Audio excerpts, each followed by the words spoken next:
صوت العظیم لا حول ولا قوة إلا بالله العلي العظيم أعوذ بالله من الشيطان الرجيم بسم الله الرحمن الرحيم رب اشرح لي صدري ويسر لي أمري واحلل عقدة من لساني يفقهوا قولي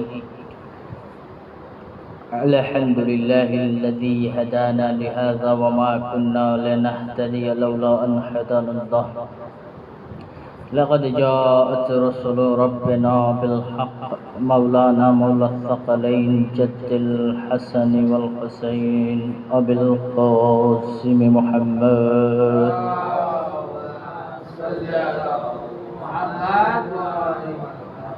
وأهل بيته الطيبين الطاهرين المعصومين المظلومين ولعنة الله على القوم الظالمين أما بعد فقد قال الله تبارك وتعالى في القرآن المجيد بسم الله الرحمن الرحيم إن أكرمكم عند الله أتقاكم صلوات محمد وآل محمد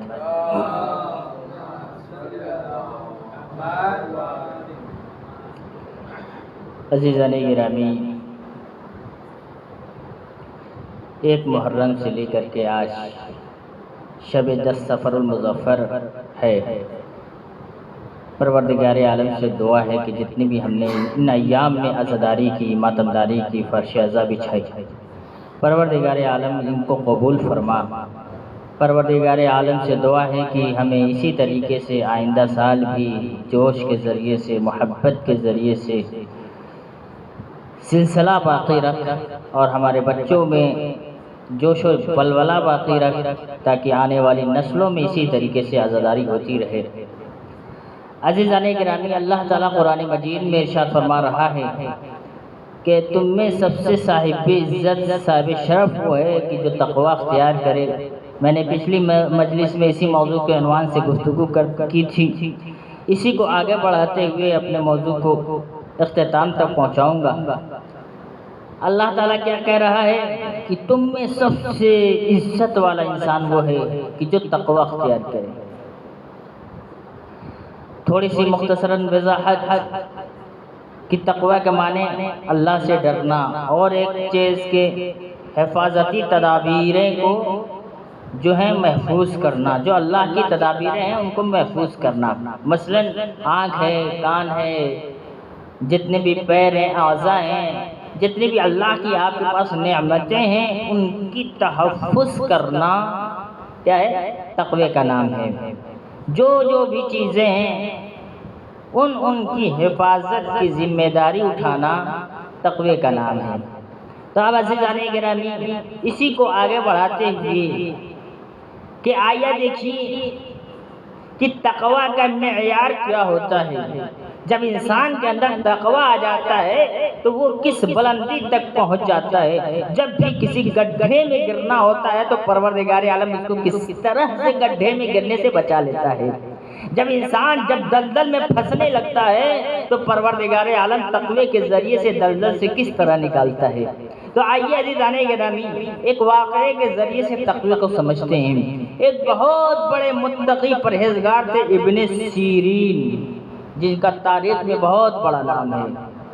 تاریخ میں جب وہ استخارہ دیکھتے تھے تو لوگ دور دور سے آتے تھے، بہت دور دور سے۔ کیوں؟ تقوی کے اندر جب انسان اتنی مہارت حاصل کر لے، اتنی بلندی حاصل کر لے تو پروردگار عالم ان کی بینائیوں کو، دور بینیوں کو اور دور کر دیتا ہے۔ ان کی جو دل کی بصیرت ہوتی ہے، سمجھنے کی صلاحیت ہوتی ہے، جو شعور ہوتا ہے، اس کو بلند و مقام پر پہنچا دیتا ہے، تاکہ اس کے ذریعے سے آنے والے انسان کے جو استخارے ہیں اس کو بیان کیا جا سکے۔ بہت سارے استخاروں میں ماہر تھے۔ اب آئیے انہوں نے کیسے یہ استخارہ حاصل کیا، مہارت حاصل کی۔ اب آئیے ابن سیرین ایک دکان میں نوکری کرتے تھے، تاریخ میں ملتا ہے۔ کپڑوں کی دکان تھی اور اچانک ایک لڑکی کا گزر ہوا اس دکان پہ، اس سے پہلے کیا ہے لگاؤ ہو گیا تھا اس لڑکے سے. کیوں؟ تقوی کا معیار دیکھیے، کشش انسان کے اندر جب تقوی آ جاتا ہے تو کشش بھی آ جاتی ہے، نور بھی آ جاتا ہے. نتیجہ یہ ہوتا ہے کہ آنے والا سامنے والا انسان اس قدر مرغوب ہو جاتا ہے کہ وہ آپ کا عاشق ہو جاتا ہے. اب عزیزان گرامی، اسی طریقے سے ایک لڑکی اس ابن سیرین کے پیچھے پڑ گئی. اچانک دکان میں کیا دیکھا کہ ابن سیرین کپڑا بیچ رہے ہیں، اور انہوں نے سوچا کیوں نہ ہو کہ میں کپڑا زیادہ لے کر کے ابن سیرین کو پھنساؤں، کسی بھی طریقے سے اپنے جال میں لوں. اب عزیزان گرامی غور سے سنیے، جو مالک تھا کہا کہ مجھے یہ بھی کپڑا دے دو، یہ بھی کپڑا دے دو. اتنا زیادہ کپڑا لے لیا کہ اس نے کہا کہ یہی اچھا موقع ہے کہ اس کپڑے کے بہانے اس ابن سیرین کو اپنے گھر لے کر جاؤں گی. اب عزیزان گرامی مالک سے کیا کہا کہ اے مالک، میرے کپڑے بہت زیادہ ہو گئے ہیں اور بہت زیادہ پیسہ بھی نہیں ہوں کہ اس کپڑے کے سارے پیسے دے دوں. غور کیا اپنے، ایسا کریے کہ اپنے نوکر کو میرے ساتھ بھیج دیجئے. کیا؟ نوکر کو بھیج دیجئے تاکہ وہ میری مدد کرے، اور میں پیسہ اس نوکر کو دے دوں گی اور آپ کو دے دے گا. غور کیجئے عزیزان گرامی، اب نوکر چلتا ہے اس لڑکی کے پاس، آتا ہے، کہا ٹھیک ہے میں آپ کی مدد کرتا ہوں. گاڑی پہ سارے کپڑے جو ہے لاد دیے. لے کر جانے کے بعد اس کا گھر آیا. اب جیسے ہی گھر میں سارے کپڑے رکھ دیے، غور سے سنیے عزیزان گرامی، اندر سے لاک کر دیا. غور کیا اپنے عزیزان گرامی، یہاں پہ دیکھیے تقوی کا کیا معیار ہوتا ہے. اندر سے لاک کر دیا. ایک جملہ کہا، اے ابن سیرین، اب کوئی چارہ بھی ہے کہ تو اس گھر سے نکل سکتا ہے. غور کیجئے، ابن سیرین نے کہا کہ مجھے چھوڑو، میں ویسا آدمی نہیں ہوں کہ میں جو بھی تم مجھ سے کہے کہ وہ میں تیرے بات کو مان لوں گا. نہیں عزیزان گرامی، اب ابن سیرین سے وہ لڑکی کہتی ہے کہ اے ابن سیرین، اگر میں ایک شور مچاؤں گی تو پورے محلے والے آدمی میرے گھر آ جائیں گے اور میں تمہیں الزام میں پھنسا دوں گی، کہوں گی کہ یہ ابن سیرین میرے ساتھ غلط کرنے کے لیے آیا تھا. غور کیجیے عزیزان گرامی، یہ ڈر، یہ خوف اس لڑکی نے اس ابن سیرین کو دے دیا. اب عزیزان گرامی لڑکی اور جو ابن سیرین ایک کمرے میں آئے. اب دیکھیے عزیزان گرامی ابن سیرین کو اللہ تعالیٰ کس طریقے سے دلدل سے نکالتا ہے. خیال اچانک آتا ہے کیا کہ ایسا کیوں نہ کروں کہ میں باتھ روم جاؤں. کیا باتھ روم میں جاؤں، واش روم میں جاؤں گا اور واش روم کے ذریعے سے ہو سکتا ہے کہ اللہ میری مدد کرے. دیکھیے ذہن میں ڈالنے والا اللہ تعالیٰ کس طریقے سے ایک دلدل سے انسان کو نکالتا ہے. متقی انسان کو جب انسان اپنے دل میں تقوی رکھ لیتا ہے. غور کیجیے عزیزان گرامی، ذہن میں خیال آتا ہے کہ میں واش روم میں جاؤں.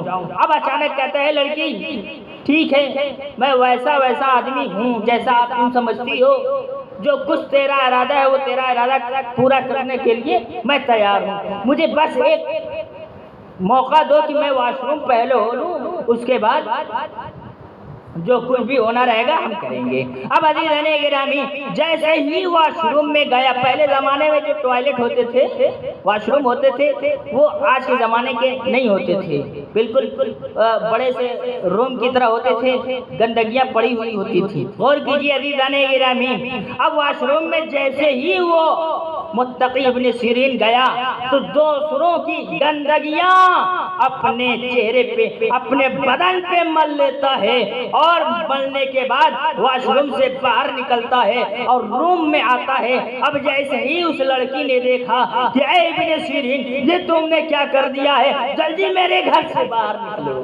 غور کیجیے عزیزان گرامی، اللہ نے کس طریقے سے ایک متقی کو دلدل سے نکال رہا ہے۔ اب جیسے ہی گھر سے باہر نکلے، دریا بہ رہی تھی، دریا میں چھلانگ لگائی اور اس کے بعد پوری گندگی صاف ہو گئی۔ پروردگار عالم کے بارگاہ میں اپنے دونوں ہاتھوں کو بلند کیا، کہا پروردگار عالم، اے پروردگارا، یہ 2 منٹ کی گندگیاں مجھے برداشت ہیں، لیکن تو اس گندگی میں اگر مجھے نہ ڈالتا تو میں گناہوں پہ مجبور ہوتا، اس گناہ کی بنیاد پر اللہ تو مجھے عذاب دیتا، وہ ہمیشہ ہمیشہ کے عذاب سے میں بچ گیا اس 2 منٹ کی گندگی سے۔ ایک صلوات محمد و آل محمد پہ غور کیجیے جانے کے لیے، غور کیا آج جانے کے لیے اللہ کس طریقے سے جناب یوسف کو بھی اللہ نے بچایا تھا کہ نہیں، 7 کمرے میں۔ غور کیجیے، جبرائیل نازل ہوئے، یا یوسف ذرا دروازے کے پاس تو جائیے، اللہ آپ کی مدد کرے گا۔ اسی لیے کہتے ہیں نا، جب کوشش کرو گے اللہ مدد کرے گا۔ اب جیسے ہی جناب یوسف گئے تو دروازہ کھلا، ایسے ہی تھوڑی دروازہ کھل گیا تھا، جب دھکا دیا پوری طریقے سے تب جا کر کے دروازہ کھلا۔ اسی کے بعد دوسرا بھی، تیسرا بھی، 7واں بھی جب بھی دھکا دیا تب کھلا۔ یعنی اس سے پتہ چلتا ہے کہ جب انسان کوشش کرے گا، منزل کے میدان میں آئے گا، تب اللہ اس کو کامیاب کرے گا۔ غور کیجیے عزیزان گرامی۔ اب آئیے ایک دوسری چیز اس کے بعد زحمت تمام۔ اب آئیے کہ تقوی اگر انسان کے بدن میں نہ ہو، روح میں نہ ہو، نفس میں نہ ہو، تو کوئی بھی عمل کرتا رہے، مجلس پڑھتا رہے یا سنتا رہے، کوئی فائدہ نہیں ہے۔ نیکی کرتا رہے، صدقہ دیتا رہے، کچھ بھی کرتا رہے، عبادت کرتا رہے، نماز پڑھتا رہے، اگر انسان کے اندر تقوی نہیں ہے تو اللہ نے قرآن میں کہا نا کہ تمہارے عمل کی بنیاد تقوی ہے، اگر تمہارے اندر تقوی ہوگا تبھی تمہارے عمل قبول ہوں گے۔ اب عزیزان گرامی، امام جعفر صادق علیہ السلام کے زمانے میں آئیے،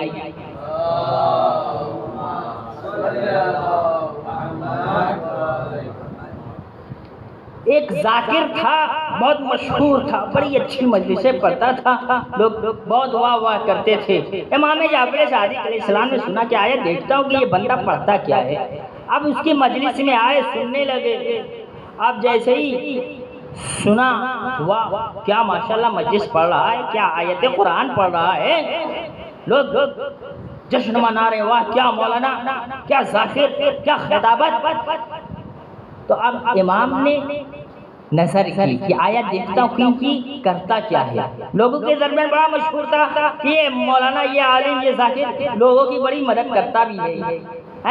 اب دیکھیے امام جعفر صادق علیہ السلام نے کیا کہا کہ میں پیچھے پیچھے چلتا ہوں، آخر یہ اتنا مشہور کیوں ہے۔ اب جیسے ہی اس ذاکر کے پیچھے پیچھے امام جعفر صادق علیہ السلام کے کیا دیکھا، ایک دکان سے 2 انار چرا لیے، جیب میں رکھ لیا۔ اب 2 قدم آگے بڑھے، دیکھا کہ ایک دکان میں روٹی بن رہی ہے، 2 روٹیاں چرا لی۔ اب 2 قدم اور آگے بڑھے، دیکھا کہ سیب بک رہے ہیں، سیب جیب میں رکھ لیے۔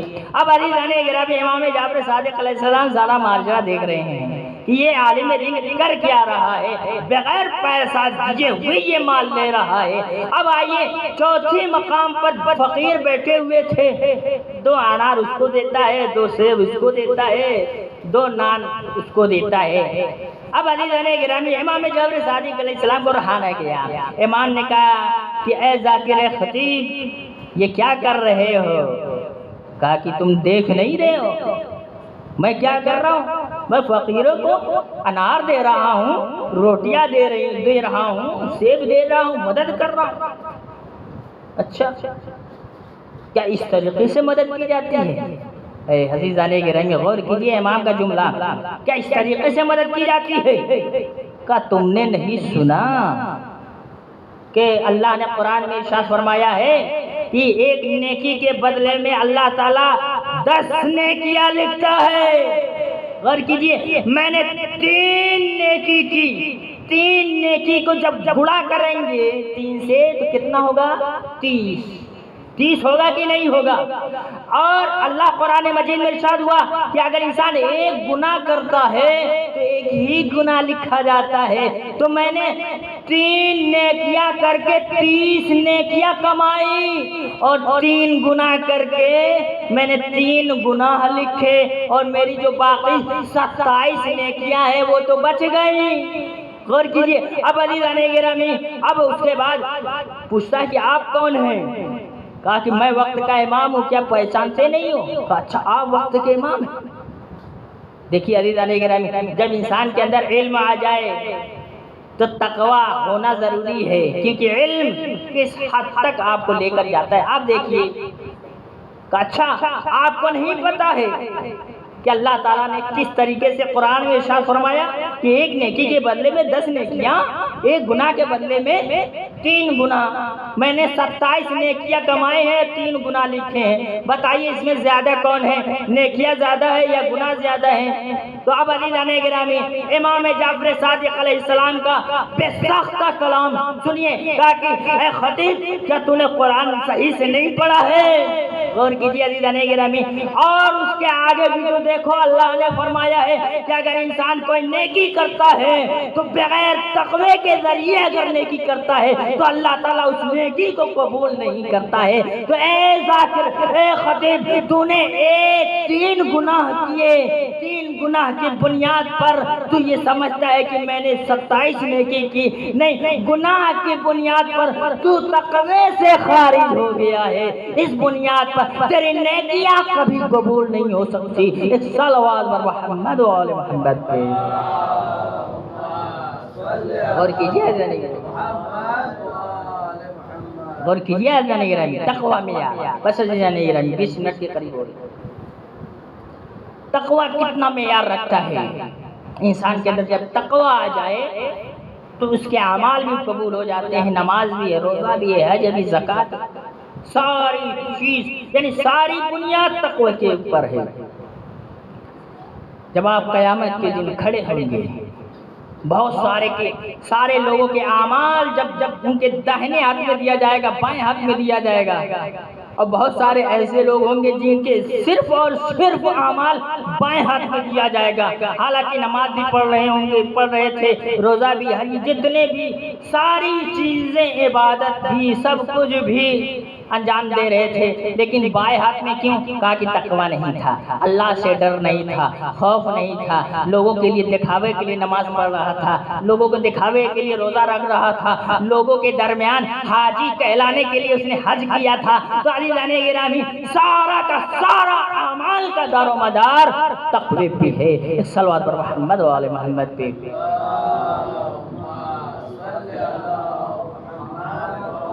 بس عزاداران مظلومی کرنا۔ آئیے آج امام حسین علیہ السلام کا 30واں ہے۔ ہم 1 محرم سے مسلسل حسین کے لال پہ کریا کر رہے ہیں، بی بی زہرا کے لال پہ کریا کر رہے ہیں۔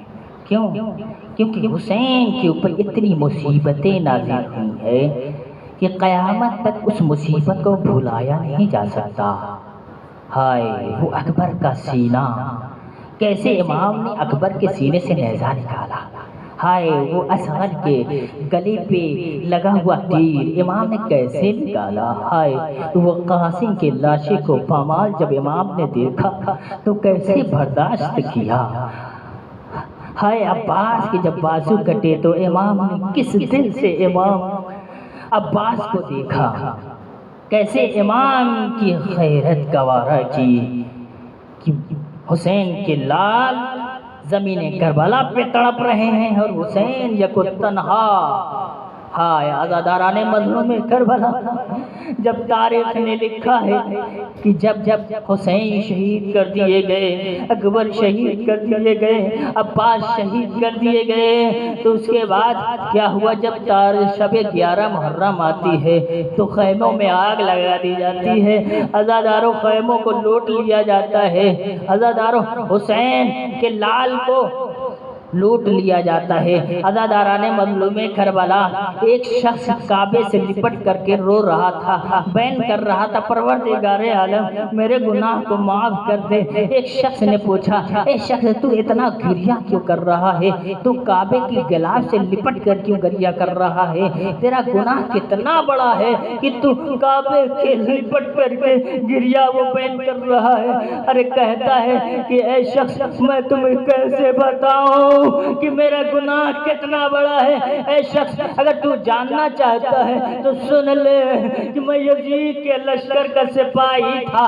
جب میں کربلا کے میدان میں گیا تو خیموں کو جلایا گیا، خیموں کو لوٹا گیا، ارے ہاتھوں میں ہتھکڑیاں پہنائی گئی، لاشوں کو دیار بدیار پھرایا گیا۔ عزاداران مظلوم کربلا، جب میں ایک مقتل کی سرزمین پہ آیا تو کیا دیکھا کہ ایک لاشا پڑا ہوا ہے، کہ ایک بیٹی سینے پہ سوئی ہوئی ہے، فریاد کر رہی ہے۔ میں نے وہ منظر دیکھا۔ عزاداران مظلوم کربلا، اچانک میری نگاہ حسین کے انگشت پہ پڑتی ہے تو میں نے چاہا کہ حسین کی انگوٹھی چرا لیا جائے۔ عزاداروں، اب جیسے ہی میں نے انگوٹھی کو نکالنا چاہا تو ارے انگوٹھی نہ نکلی، میں نے نیام سے تلوار نکالی، حسین کے ہاتھوں کو کاٹ دیا۔ حضرکم اللہ، اللہ آپ کو کسی غم میں نہ رلائے سوائے مظلوم کربلا کے۔ عزاداران مظلوم کربلا، اس کے بعد میں نے حسین کے انگلیوں کو ریزہ ریزہ کیا، میں نے انگوٹھی چرا لی۔ اس کے بعد میں جھاڑیوں میں چھپ گیا تو میں نے کیا دیکھا کہ 3 نور کی عماریاں ہائے حسین مظلوم کربلا کے پاس آئیں۔ ایک نور حسین کے سرہانے بیٹھ جاتا ہے، ایک نور حسین کے بازو پہ، ایک نور حسین کے دائیں، ایک نور حسین کے بائیں جانب۔ عزاداران مظلوم کربلا آپس میں گریہ گزاری کر رہے ہیں۔ اچانک ایک نور اور بھی نازل ہوتی ہے، عزاداروں حسین کے پائے پہ بیٹھ جاتے ہیں۔ عزاداروں، اس کے بعد کیا ہوا؟ ایک نور نے دوسرے نور سے گلے لگایا، کہا نانا ارے میرے بچے کو تڑپا تڑپا کے مارا گیا، ہائے بابا میرے بچے کو تڑپا تڑپا کے مارا گیا۔ اتنا سننا تھا کہ میں نے ایک آواز سنی کہ حسین کے کٹے ہوئے، عزاداران مظلوم کربلا، حسین کے کٹے ہوئے گلے سے آواز آئی، کہا نانا یہ جو جھاڑیوں میں چھپا ہوا شخص ہے میری انگلیوں کو کاٹ کاٹ کر کے میری انگوٹھیاں چرا لی۔ اے بابا اس شخص کو کبھی معاف نہ کرنا۔ اے نانا اس شخص نے میرے ہاتھوں کو کاٹ کر کے ریزہ ریزہ کر دیا ہے۔ اے اماں میں 3 دن کا بھوکا پیاسا تڑپا تڑپا کر مارا گیا۔ اے اماں، انا للہ و انا الیہ راجعون۔ جزم بقضائه وتسلیم لامره۔ بسم اللہ الرحمن الرحیم۔ اللہم کل ولیک الحجۃ ابن الحسن صلواتک علیہ وعلی آبائہ فی هذه الساعة وفی کل ساعة ولیا وحافظا وقائدا وناصرا ودلیلا وعینا حتی